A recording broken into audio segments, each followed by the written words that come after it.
Jury deliberations have started in the civil trial against the accused Santa Fe High School shooter's parents. Family members of the victim say the accused shooter's parents did not do enough to prevent this tragedy, despite signs that their son was a threat to other people. KPRC2 investigator Robert Arnold has been at the courthouse every day of this civil trial, and he's joining us now with the latest. Robert.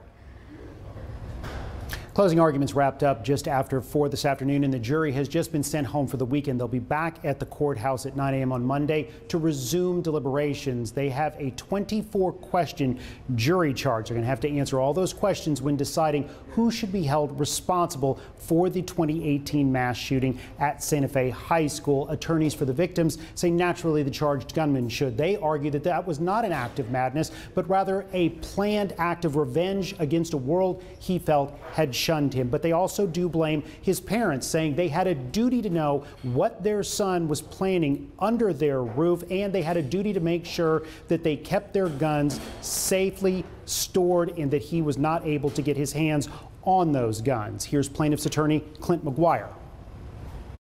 We want to solve this problem. It starts right at home. You're responsible for your kids. If you're going to bring them into the world, be responsible for them. If you're going to bring weapons into your home, be responsible for them. If we don't do something, nothing is going to happen.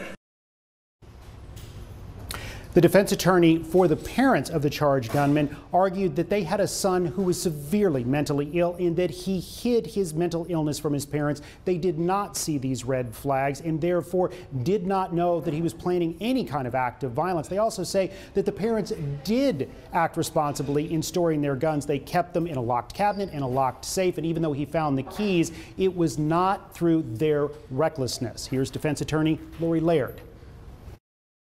Rose and Tony didn't pick up a gun. They didn't do this. They didn't give consent. They didn't give permission. They didn't give him the keys. They didn't give him the guns. And the guns weren't readily dischargeable. He had to go and buy ammunition for them.